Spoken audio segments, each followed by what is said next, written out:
Hello there and a very good Monday afternoon to you. Welcome along to the Irish Daily Crack. Yeah, friends, the Crack is back for another week here on Global Irish Radio. dailycrack.com for all previous episodes, and there'll be a copy of this podcasted on there later on today as well, just in case you missed proceedings live. It is Monday, August the 11th, 2025. Wherever you are, welcome along. We are with you for the hour, this International Youth Day. And speaking of youth, it was a rather interesting weekend. We had a surprise entry into the Irish presidential race. A youthful candidate by the name of Garth Sheridan, only 35 years old. And he's hoping to be Ireland's next president. More on that in just a little while. But welcome along, come on in. We're here with you for the hour, as we usually are, bringing you up to speed on all that you missed over this past weekend. And the lighter side of the news, the chitter chatter of the nation. There's music too. So come on in, pull up a chair and stick around if you can. studio@gir.ie. We are Global Irish Radio. We are the Irish Diaspora Station, bringing you Irish radio programmes from all around the world. And this is the Irish Hour from Ireland, just outside Castlebar in lovely County Mayo. It is a big, huge congratulations to the Galway girls, All-Ireland Camogie champions. Yep. It was a nail-biter of a final as well. Some would say it was the most exciting of all the finals, be it the men or the women. It was a good game. It was a cracker of a game and a win by the narrowest of margins. After a free-in injury time secured the win for the Galway girls there. Their fifth All-Ireland and denying Cork their 3 in a row. Hasn't been Cork's year this year now, has it? No, it hasn't. But anyway, 28,000. Kind of disappointing, the numbers that came out to see the Camogie girls, given all the hype and talk surrounding the Camogie this year and the Scorts controversy. Didn't materialise or translate into bigger numbers in the seats at Croke Park. About 28,000. We don't know yet how many people watched it on the old telly, but they were a little bit disappointed, I think, by the numbers. As I say, 28,000 or so came out, but it was a good game. It was entertaining. A nail biter. Cork were down to 14 from much of the game. But that's the way the cookie crumbles. So again, congratulations, the Galway girls making the way back home for the homecoming. The last stop or the final stop when they get there, it will be Clarenbridge around 8:30. Don't be surprised if they're running a wee bit late. But Galway girls victorious. The All-Ireland Camogie champions for 2025.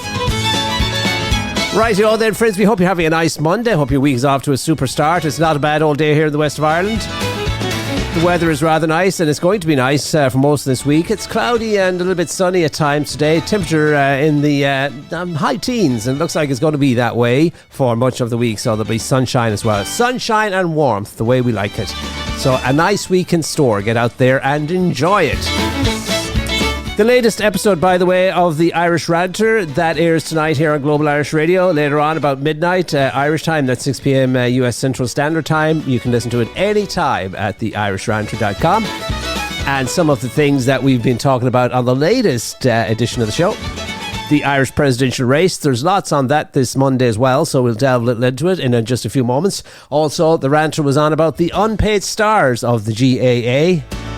Raising interesting questions in terms of endorsements, and we know the likes of David Clifford, and we know that the entertainment that they bring us throughout the year. We know all the money that the GAA makes. It's an amateur sport. The players don't get paid, but something that came up, an interesting question came up during the podcast about the entitlements to endorsement payments. So David Clifford, being the star of the show, should he be rewarded for endorsements? Should he be allowed to receive payments for endorsements? I don't know how that works. Perhaps he gets it already. I think it goes into the GAA coffers, but it's something that we talk about a little bit on this week's Irish Ranter.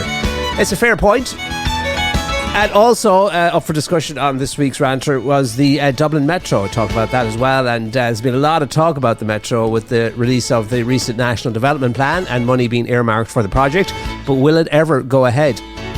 Some are saying now, as you know, that it may well be obsolete by the time we get it done. And with our history of doing big projects like that, well, it's usually a disaster in terms of getting it done on time and within budget. We never seem to be able to do it. And it wouldn't come on stream until about 2035. And Dermot Desmond, the financier, the billionaire Irish businessman who spends most of his year outside the country for tax purposes, has been weighing in on it, saying that, it's not needed. It'll be obsolete by the time it happens. And that autonomous vehicles will have changed the game. And that we won't even be allowed to drive cars ourselves. That all cars will be autonomous. So what do you think of that? And through algorithms and AI, there'll be more efficiencies, because instead of one person going to work in one car, you'd have 4 people going to the same destination in one car. So it could reduce the number of cars on our roads significantly. But, you know, it's all kind of pie in the sky kind of stuff. It's one of the things, as I say, we talk about. Michael O'Leary weighed in recently as well, saying that he didn't think at the cost of it, it would be worth it. What do you think? Share your thoughts with us anytime. studio@gir.ie. Now, oh yeah, speaking of podcasts, came across another nice one that I've been listening to, and it's The Laughs of Your Life with Doreen Garrity. Doreen? Anyway, she's a funny girl, and it's a lighthearted, it's a good-natured podcast, and good-humoured, and it'll bring you a smile. Don't we need to smile about something these days? Don't we need to have a laugh? And laughter, as they say, is the best medicine. But I like this podcast. It's lighthearted in a time when we look around us and there's nothing but misery.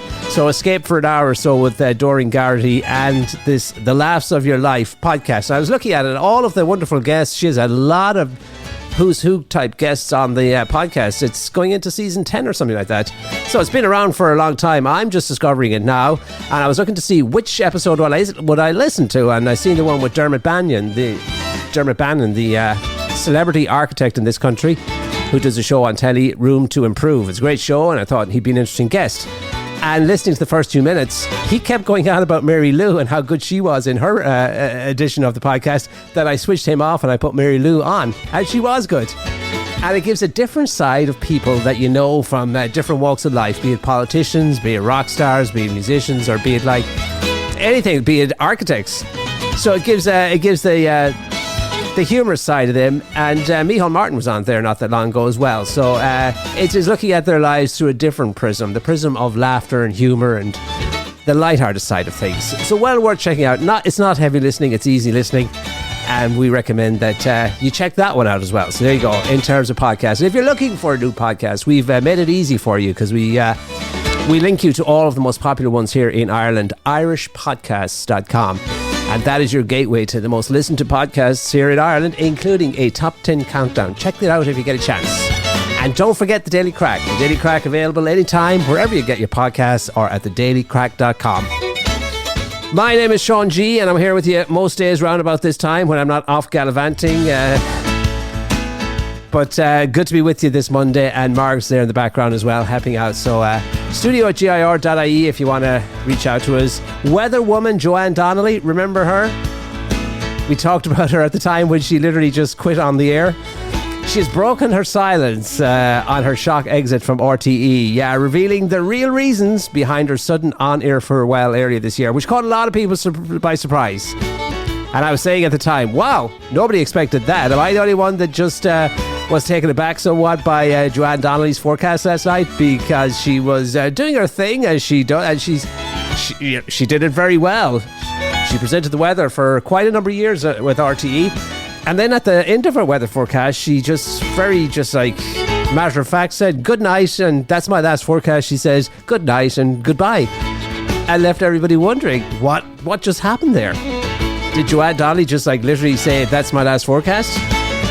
How can she just say that and not expect people to ask questions? And so everybody, the nation, was talking about it for days afterwards.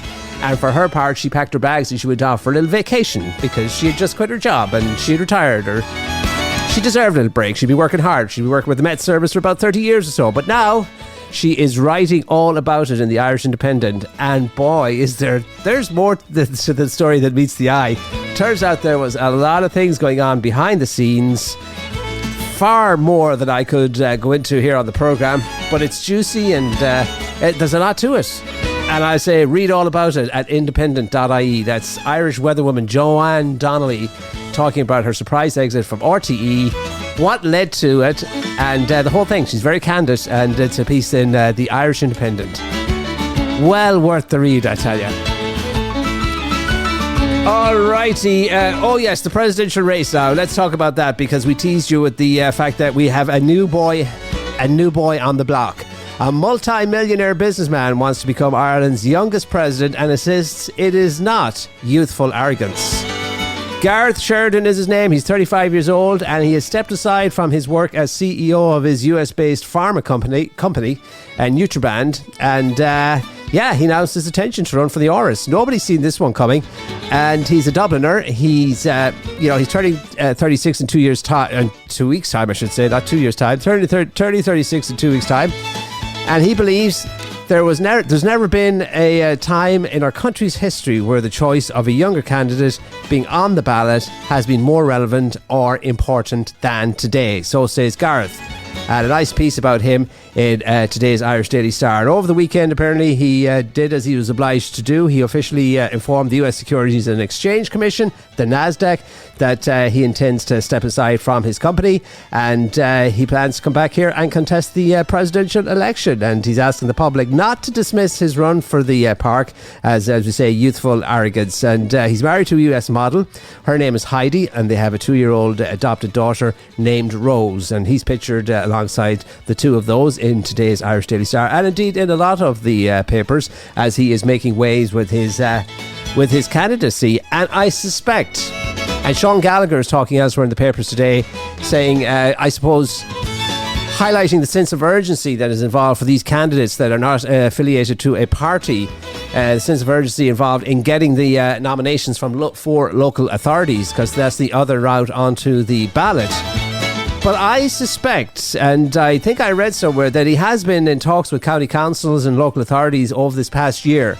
So whilst we do not know yet which county councils are supporting him, or if they are, I suspect that he has lined up the support of 4 local authorities, or he would not be making this announcement. He would not be quitting his job as the CEO of his very successful company.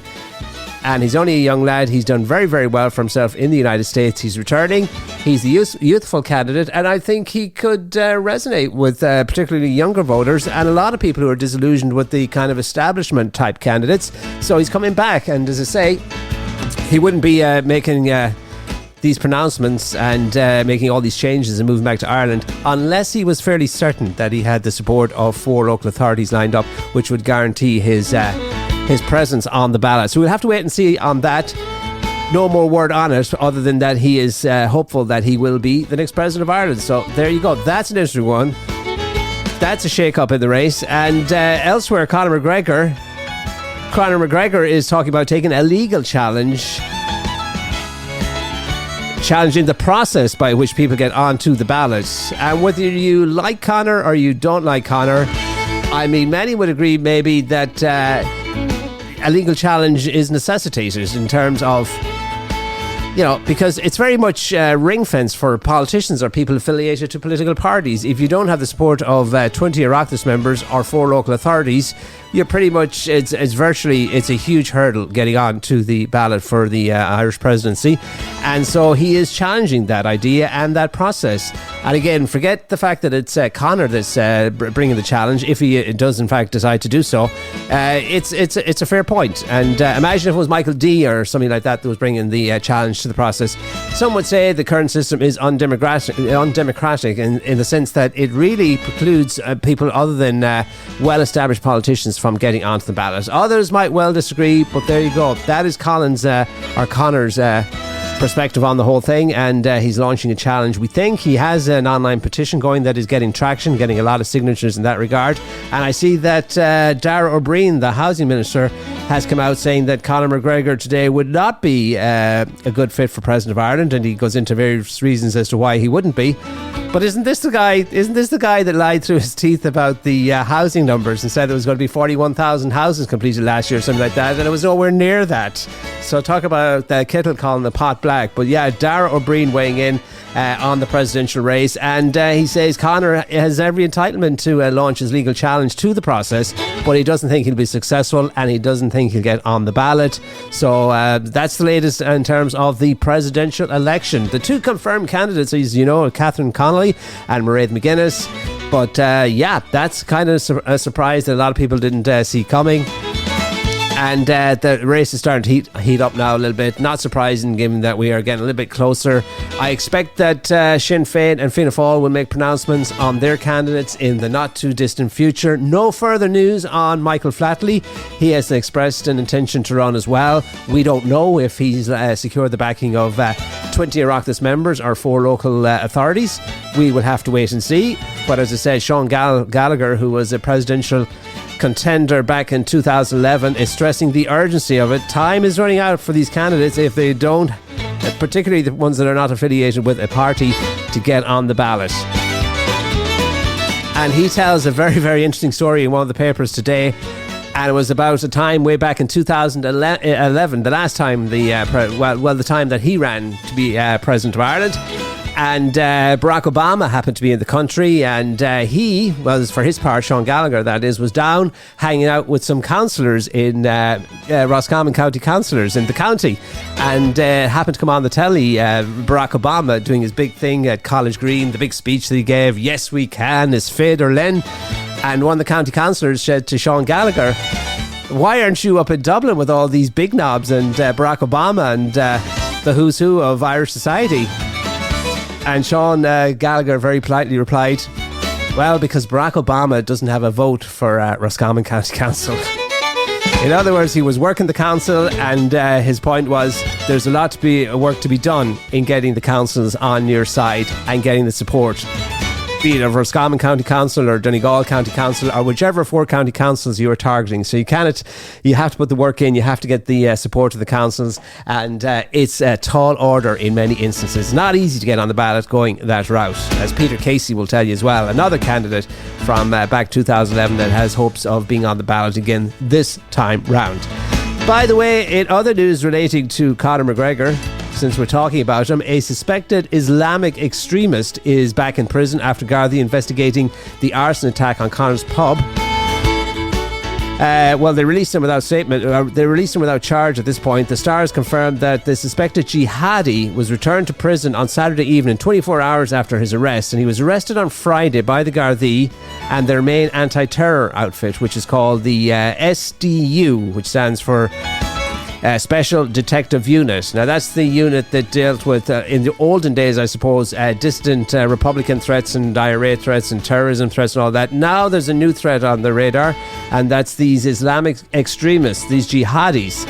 And this boyo has been arrested. He's been released again, and he's going to have to be he has other charges, and you have to wonder, some might quite reasonably ask the question, do we have jihadi terrorists in Ireland or Islamic extremists in Ireland? And if so, why? Why do we have them there? And why are they still here? And why are they being arrested and then released and this, that and whatever? But anyway, they seem to be, or Conor McGregor at least seems to be on the radar of these folks, presumably to do with his outspoken or rightish wing views on immigration and stuff like that. So that's the latest on Conor McGregor. He's always in the news these days. And friends, we're live here at Global Irish Radio Studio at GIR.ie. We'll keep you posted on any new developments in terms of candidates in the race for Irish presidency. And I hear that there's a lot of talk on the Sunday talk shows about the role of the president, and a lot of them are quick to say why you're not qualified for it, and some saying this guy is a little upstart coming back from the USA and he hasn't really a record of doing anything here in this country. But my argument to that would be, success in one field translates, if you're successful basically in one area, that can translate into success in other areas. So he's a tremendously successful businessman. He's achieved a lot in a very short period of time, and if he can translate that success and bring it with him to the office of Uachtaráin na hÉireann, well then go for it. And of course, at a time when we need to bring in the youngsters and get them involved, people like me, get the young vote, it's important as well. And he will have a unique perspective, I imagine, on ways to connect with younger voters as well. So there you go. And then a lot of people say, oh, well, the role of president, because these, a lot of the candidates are saying they want to be a voice for Ireland and their ambitious plans for what they want to do for Ireland. And you get these establishment politicians coming out reminding them that, oh, no, you can't do that as president. And there are very tight constitutional rules surrounding the role of president. And there are boundaries. And I would say to that, If we have learned nothing else from Donald Trump, it is that there are no boundaries. Forget about the boundaries. You could do whatever you want, essentially. And so you don't need to be limited by constitution or anything of that nature. We've seen it in action across the way.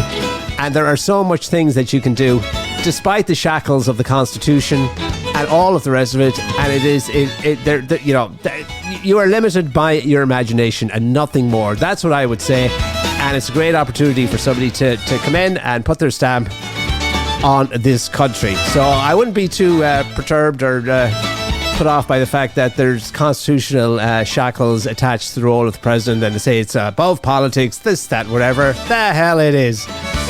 Anyway, friends, let us continue. Let's get to some other good news for you on the programme today, particularly if you're Niall Horan, because Niall's Prophets, you'll recall that Niall is the former One Direction star that went solo.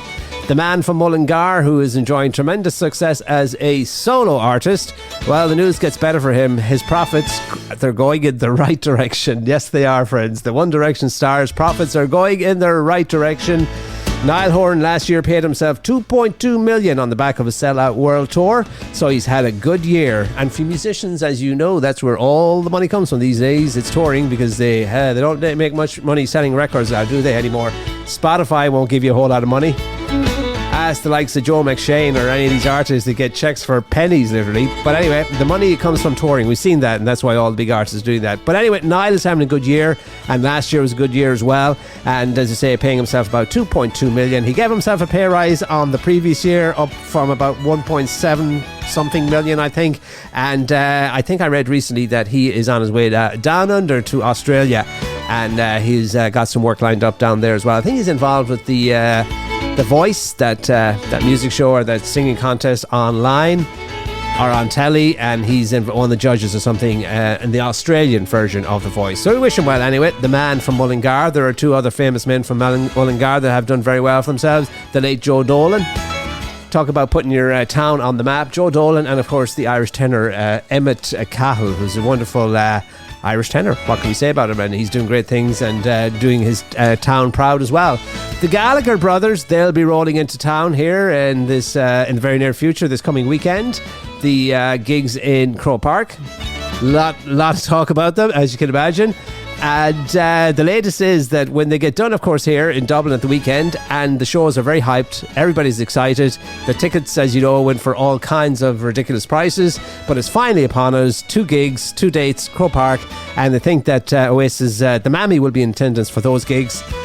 And that's nice, because this is their home turf. It's like coming home for the Gallagher brothers and their Mammy. So everybody looking forward to those. But the latest is that the two brothers have been warned to keep quiet about the Donald once they leave Ireland and head for the United States, or even in advance of going to the United States, because, well, free speech isn't a thing anymore, it turns out, in the United States. You can get into trouble for saying things about the Donald, as different people have found out. But anyway, the band will head off to the United States after the gigs in Croke Park, and they'll be out in Chicago, believe it or not, on August 28th, and then they'll be heading off to New Jersey and California. So it's the US leg of their much anticipated reunion tour. But the word is, apparently Liam once called the notoriously thin-skinned president a dick, while Noel called him other things. But the word is that they're being told to keep their opinions under wraps, because it could damage their US tour, and their visas could be revoked and stuff like that. These are the times we live in, friends. Another fella that's afraid to go back to the United States is the disgraced Prince Andrew. Piece in the papers today saying that he will never set foot on US soil again. That's what sources are telling us. He's that creep that hung out with Epstein. And this comes at Loymere. Apparently he was going to go back, and then when there was recent developments with the case, anyway, he's afraid to go back. Prince Andrew, he's a creep, and apparently the Queen knew about his activities and his lifestyle. They used to call him Air Miles Andy for his relentless jet set lifestyle. And he'd be flying over and back to North America, presumably hanging out with the likes of Epstein and stuff like that, which earned him the name, as we say, Air Miles Andy. And ever since the Epstein thing and the controversy surrounding that, he's afraid, in other words, that he'll be picked up by the FBI. So he's not taking any risks. He is staying put. But anyway, A creep, as Prince said, Andrew. Oh, some exciting news for for us here in Ireland, because it's pretty much the countdown is on. The Rose of Tralee tour kicked off yesterday. Lots of lovely pictures of young ladies in all different coloured dresses, and it's a splash of colour on the papers today. Lovely young ladies as they vie to be the next 2025 International Rose Tree. A group of international roses convened at the Knightsbrook Hotel in Trim, County Meath this weekend, as we say, for the launch of the, is it a 10-day tour? Basically, they go all around the country and they do a lot of nice things. It's a fun week for them, a fun 10 days or whatever it is, and then all culminates with their appearance on television, a nationally televised event. You can watch it on the Player Worldwide, I think, as well. And Dáithí O'Shea interviews all of the girls from all around the world. Great ambassadors for their communities. It's a coming together of the Irish diaspora. It happens every year around about this time in Tralee, and as you say, the tour began before the Rose of Tralee International Festival hits on Friday, so they go all around the country, and there's roses from all around the world. So watch out for roses coming to a town near you in the run-up to the big festival down in Tralee. And a wonderful spectacle, and we'll be seeing lots of pictures of these lovely girls. They all have suitcases. They all have to bring about 10 or 12 dresses with them, so they travel fairly heavy, so it's no wonder that they need escorts and the like to get them to where they're going. But it's a lovely occasion, it's a lovely festival, and it's continues to be relevant and popular as well. Lots of people tune in onto here in this country to watch it on telly, certainly, and I imagine all around the world as well. It's the International Rose of Tralee, and it's happening next week on our tellies, but all of this week, as I say, the roses making their way around the country, so watch out for roses. And lots of lovely pictures as well. Since we're talking about lovely girls pictured in the papers, lots of lovely pictures of youngsters at the match yesterday, and particularly a lot of young girls sporting their Galway jerseys and their Cork jerseys and their what is it? Is it a hurley stick if it's a girl, or is it a camogie stick? I don't know what you call it. But anyway, there you go. Lots of lovely pictures of lovely young girls, and it's lovely to see, and they're all enjoying the spectacle and the women's sport and GAA in Croke Park yesterday. Nicely captured, as we say. It's enough to put a smile on your face this Monday. Now, it turns, we hear a lot of talk about the scooters and the how they're prone to accidents and serious injury. The scooters, they're very popular. They're appearing, popping up in cities all over the world. Dublin's no different, and you see a lot of people just and they go very fast as well, and if you come off one of those scooters, you're likely to do yourself some a fair amount of damage. But turns out that the reason, now we're getting insight into the reason why there's a lot of accidents and serious injuries involving these little menace scooters. And it turns out that half the people that are riding them are either wasted on drink or drugs, or at least that's the experience in Dublin. And a study at one of the country's largest hospitals has also found the use of helmets by those involved has fallen in the same period. So not only are they getting onto these dangerous little machines, half wasted or fully wasted or high or whatever it is, they're not even taking safety measures or precautions. They're going on there without their helmets. And we say in 36% of injury cases, substances were found in the blood of those involved in those accidents. So there's a reason why those scooters are dangerous, and it's to do with reasons other than the scooters themselves, if you know what I mean. It's the behaviour of the individuals on the scooters and the condition in which they're in when they get on these things. As you say, half of them, 36% of them, have substances in their blood. They're either wasted or they're high as a kite. So watch out for those scooters. And don't drink and scoot, I guess. That's the message this Monday. Friends, we're live, and it's great to be with you, as it always is, every day between 3 to 4, bring you up to speed on all that's happening. That's some of the crazy stories from our Facebook feeds, our papers, the telly, the radio, and all of that nice stuff. We are here live with you each day on Global Irish Radio, studio at gir.ie. Let's get some tunes going for you this Monday, because time is flying by here in the programme. Let's start out with one for the Galway girls. Here's the Whiskey Jocks, and they'll be singing this one in Galway tonight. It's the Galway Girl and the Whiskey Jocks.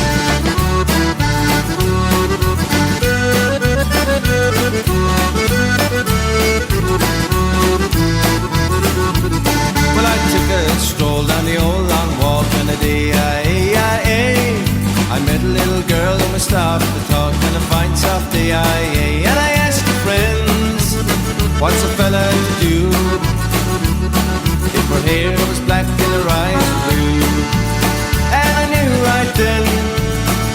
taking the world. From the Salt Hill Prom with the Galway girl.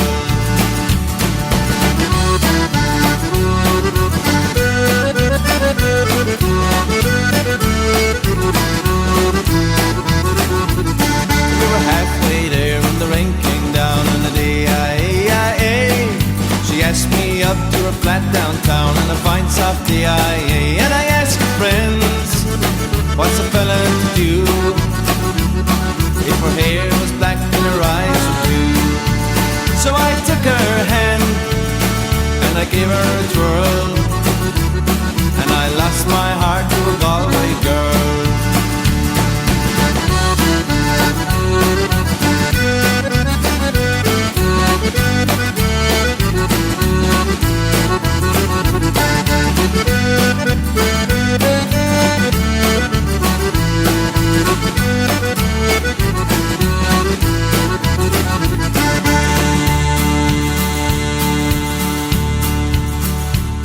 When I woke up I was all alone,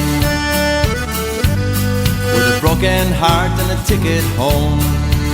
And I ask you now, tell me what would you do if her hair was black and her eyes were blue? But I traveled around, I've been all over the world. Boys, I ain't never seen nothing like the Galway girl.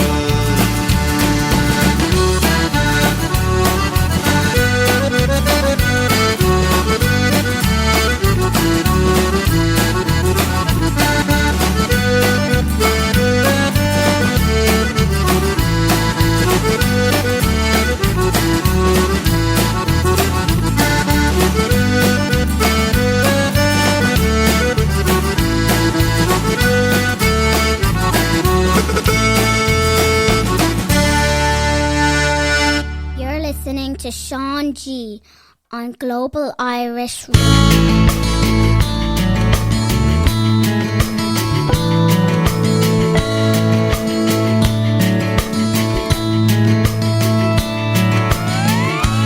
Said I'd win the race and you were there to cheer me. I thought I'd all the answers, but only you would hear me. Tried to fight the system, and you stood by my side, always at the finish line, with your arms open wide.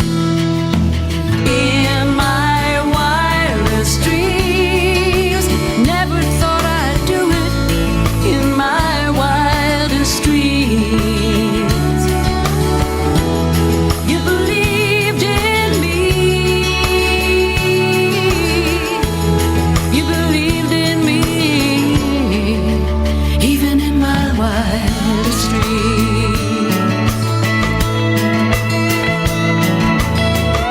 I didn't always feel the rhythm, and some people let me down. And still you kept a steady pace and walked me through the town. And others cheered and others laughed, and I wrestled with my pride. When the world had left me cold, you were by my side. In my wildest dreams, never thought I'd do it. In my wildest dreams, you believed in me. You believed in me. You believed in me,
Yeah, great music from Mary Black in my wildest dreams. You're listening to the Daily Crack with Sean G right here on Global Irish Radio. Here's himself. Hello, all you Global Irish Radio listeners out there, wherever you may be. It's myself, Finbar, here in beautiful northern Colorado, inviting you along to the Raggle Taggle Celtic Folk Show, streaming here live every Monday and Friday evening at 10 p.m. Irish time, where you're guaranteed to hear some rare old recordings from the old country and beyond. And it's all here on globalirishradio.com, the home of the Raggle Taggle. Listen to the Raggle Taggle on Global Irish Radio. Yep, another chance to catch the Raggle Taggle tonight here on Global Irish Radio. It's the 100th episode of the Raggle Taggle, Finbar's Celtic Folk Show. So check that one out tonight, 10 o'clock here on Global Irish Radio.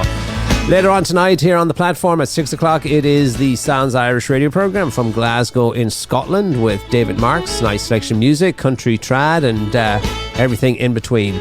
6 to 8 here on Global Irish Radio. Big Tom's back in Chicago live on Global Irish Radio at 8 o'clock Irish time with Tom's Irish Radio Show. Tom at gir.ie will get your requests, dedications right to where it needs to be. And this programme, The Daily Crack, again repeats 9 o'clock tonight as well. dailycrack.com for all previous episodes or wherever you get your podcasts. Best wishes to Mary Ellen Fitzpatrick, our good friend out there in Philadelphia. I was going to say Chicago. She does like Chicago. Had a nice time there earlier this summer. Looking forward to returning, but it's a big week for her out there in Philadelphia. So we wish you all the best, Mary Ellen Fitzpatrick. Now, Traders Ireland, a lot of talk about it. It's coming very, very soon. Traders is the hit TV show that's been hugely popular in other countries like England, Australia. Is it in the United States? I don't even know. But a lot of places, it's very, very popular. And we are getting our very own version and it's hitting our screens later this year. In fact, Traders Ireland will officially premiere on RTE1 RTE Player on Sunday the 31st of August. Just in time for the youngsters going back to school. Exactly what they need. In our day it used to be Glenroe. These days it's Traitor.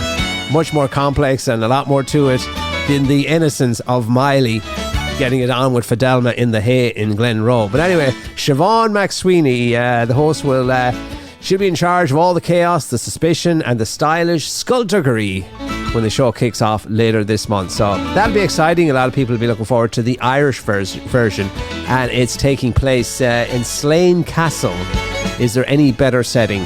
I think not. So we'll be looking forward to that, and all of the pre-show publicity is kind of like appearing on our screens now. Now, a lot of people will welcome news from Bono. Where has Bono been in all that's going on in the world in recent times? But U2 frontman Bono has said in a statement that he feels revulsion for the moral failure in Gaza, adding that he has tried to stay out of the politics of the Middle East. It's a sticky situation.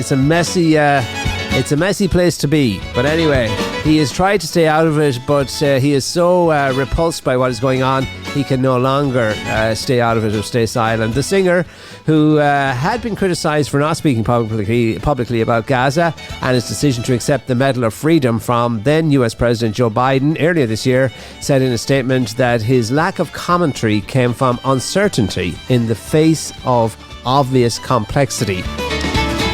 That's what Bono said, but the underlying message there, he feels revulsion for the moral failure that's going on in Gaza. And it is truly shocking what is happening out there. We see it on our television screens, and we see now the most recent development there, journalists shot dead. Whereas in America they fire the messengers, in Israel taking a leaf out of the Donald's book, going a step further, they are shooting the messengers, the journalists who are reporting on what's going on in that part of the world. It's truly shocking stuff that's happening there. Not surprising that those Israelis would try to cover it up or silence the media, and it's a new low in the Middle East conflict. Journalists out there doing their job, reporting on the awful stuff that's happening. Courageous people, it has to be said, and they were the target of these latest attacks by the Israelis. A number of journalists killed, and the Israelis will tell you all kinds of BS to justify it. But the reality is the Israelis are the ones that need to be hung out to dry. But anyway, that's I digress. Let us continue. And we had some music from Bono. Bono, yes. We haven't played U2 on the show in God knows how long. And so Bono weighing into the, I suppose, the fray this week and making his comments and thoughts known. Let's take a piece from Bono. Stuck in a moment you can't get out of.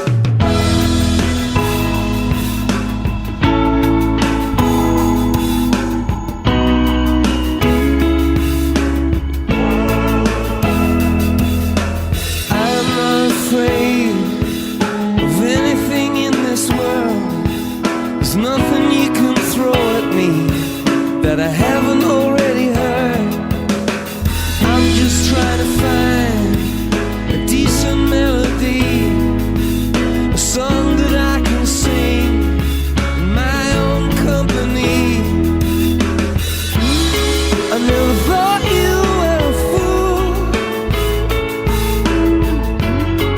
but darling, look at you.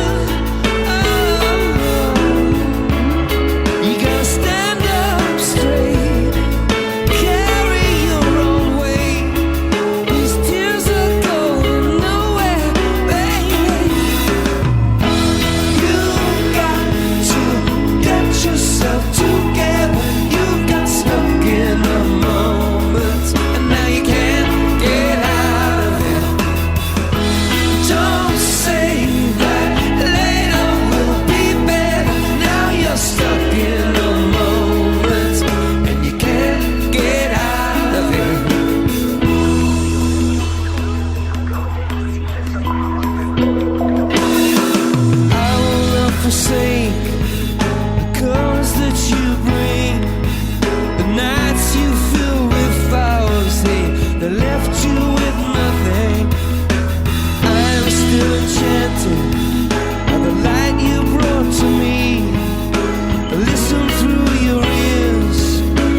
Irish Radio is excited to partner with 950 WROL AM, the Spirit of Boston, to bring you portions of the Irish Hit Parade, providing the soundtrack to your weekend.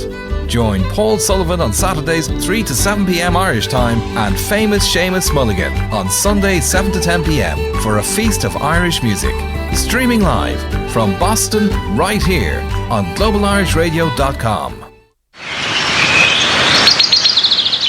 Good deeds are great things, and a single good deed can grow into a forest of kindness. At treedeeds.com, you can dedicate a tree in someone's honour and make a lasting impact on the planet. Each tree is deeded and comes with a personalised certificate, perfect for birthdays, holidays, memorials, or just because. Celebrate life, give back to nature, and leave a legacy that grows. Visit treedeeds.com today. That's treedeeds.com. Rooted in Ireland, gifted worldwide. Yes, indeed, friends. Welcome back. It's the Daily Crack with Sean G here on Global Irish Radio at treedeeds.com. More than a present, a future. Sustainable gifts and uniquely Irish. Check it out at treedeeds.com. Friends, we're live as we usually are around about this time. Lovely day here in the west of Ireland. Sun is out, the sky is blue. There's a few clouds around, but it's a rather nice day. It's warm. Temperatures in the high teens, and that's how it's going to be for much of the rest of the week. And there might even be that much promised heat wave might be on the way yet. We'll keep you posted on any developments with the weather. Now, some of the top trending serious news stories of the day this Monday as we come into a brand new week, and two members of An Garda Síochána have appeared in court and will be sent forward for trial on a number of corruption-linked charges in the Midlands. Is it just me, or is there a lot more Gardaí involved in questionable behaviour and up on charges? We had one there recently involving a Garda, and it was a horrible story. I'm sure you're familiar with the one that I'm talking about and what he tried to do to one of his colleagues. And there's been a lot of stories, high profile cases involving Gardaís. This is the latest, as you say, two members of An Garda Síochána appearing in court, and they'll be sent forward for trial for whatever they did, but corruption corruption charges allegedly in the Midlands of Ireland. Alrighty, let's see what else we've got for you this Monday. There was a horrible story yesterday morning at a church service in Northern Ireland. And there's an absolute sense of devastation and fear in a local community after a man was found dead and a priest was attacked in Downpatrick, County Down yesterday. This is a priest that was getting ready to say his last Sunday Mass before stepping down. He was retiring, 70-something-year-old priest, and he was assaulted in the sacristy just as he was putting on the vestments.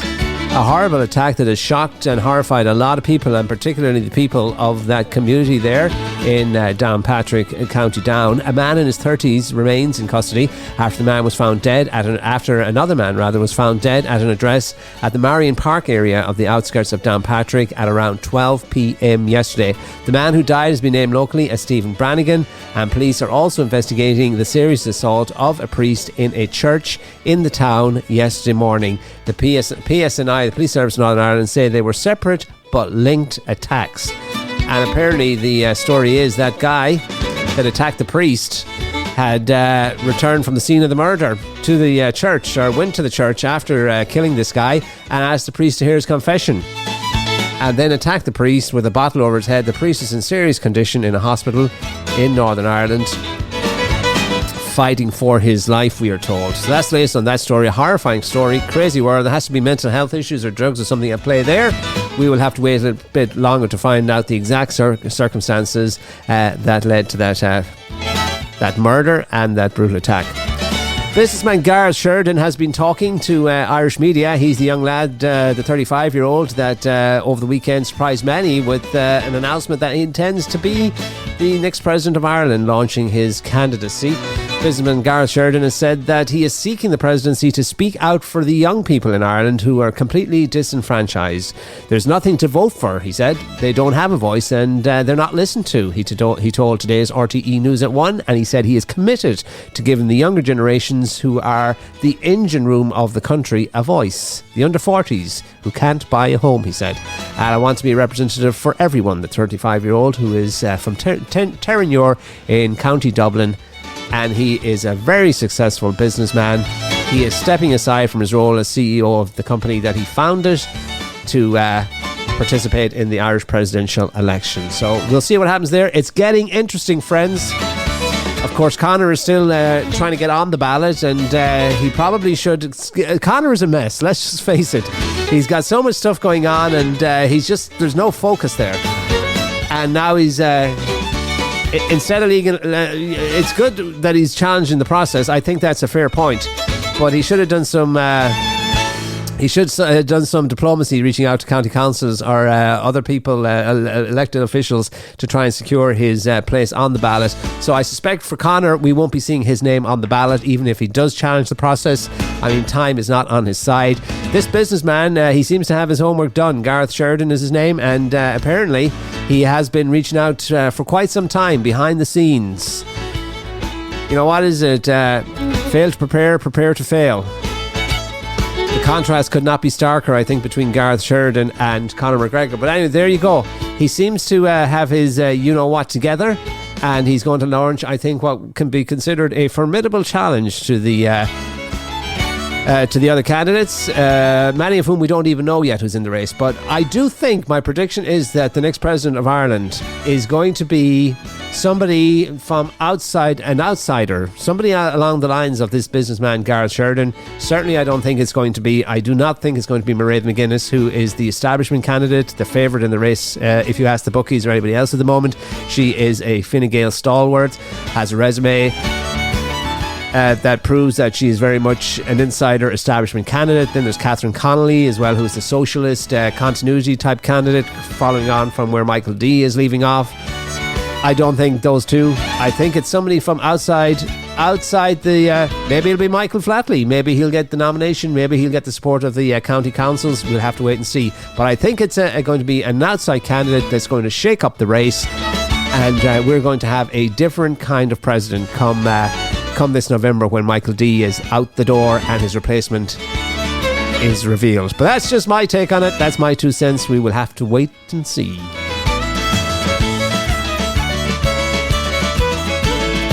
A little bit more music before we wrap things up for a Monday. Here's Ronnie Drew and friends. We had it all. There's a sailor gone to sea. Only he knows how it feels as he bids a fond farewell to all his kin. As he walks along the shore, to his love he throws a rose.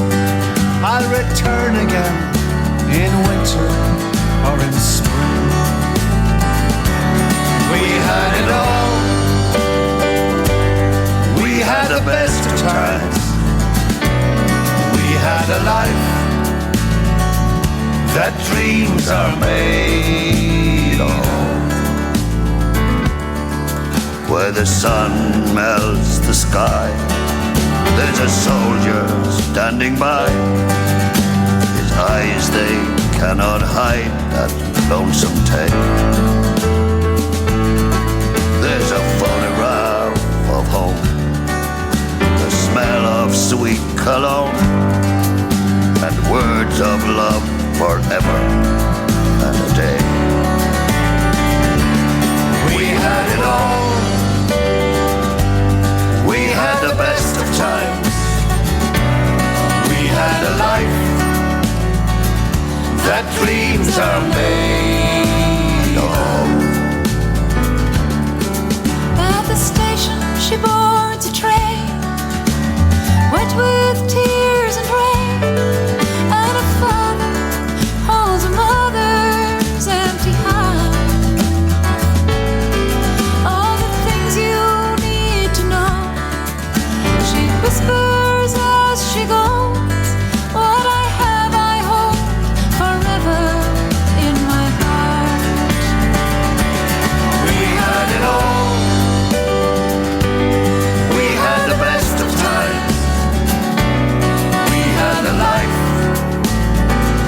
that dreams are made of. On an old country lane, where the wilderness still reigns, an old man takes a flower in his hand. How I've watched you bloom and fade, and all the beauty you create, I'll take with me that pleasure as we part. We had it all. We had the best of times. We had the life that dreams are made of. We had it all. We had the best of times. We had a life that dreams are made of. We had it all. We had the best of times. We had a life that dreams are made of.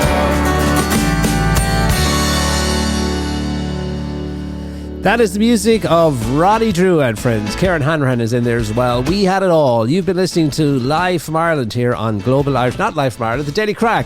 Should we rebranded months ago? We were flying on autopilot there for a moment because we were looking at quotes to share with you on the program today just before we wrap things up. We're here with you each day, friends, round about this time, and 3 to 4, bringing you all the info, everything you need to know. And now you're up to date. It's time for us to say fare thee well for another day. And thanks for your company since 3 this afternoon. Thanks to Margaret helping out as always in the background. Studio@gir.ie if you ever feel the need to reach out to us. Always here for you 24/7. Studio@gir.ie.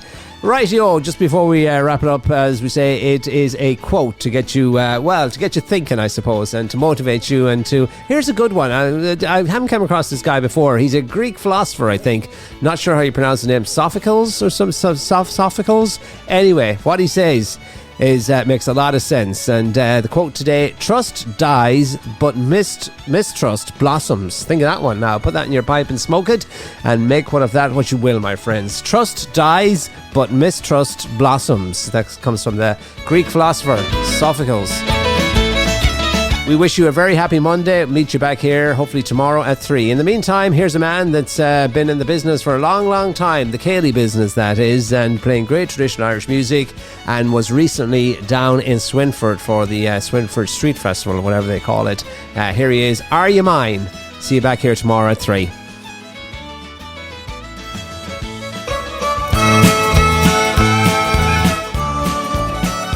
Are you mine all life true? Will you kiss me when I'm blue? Will you whisper I love you and forever love me true? Will you share the good and bad? Bring me joy when I am sad. Tell me, darling, are you mine and only mine? Are you mine? Yes, I am. All the time? Yes, I am. Mine alone? Yes, sirree. All my own? Yes, sirree. No one else will ever do. I'll be yours and I'll be true. Don't worry, dear, have no fear, 'cause I'm yours. Are you mine? Tell me, dear, will I always have you near? Will the love light always shine in your heart just like in mine? Will you honor and obey? Will you promise not to stray? Tell me, darling, are you mine and only mine? Are you mine?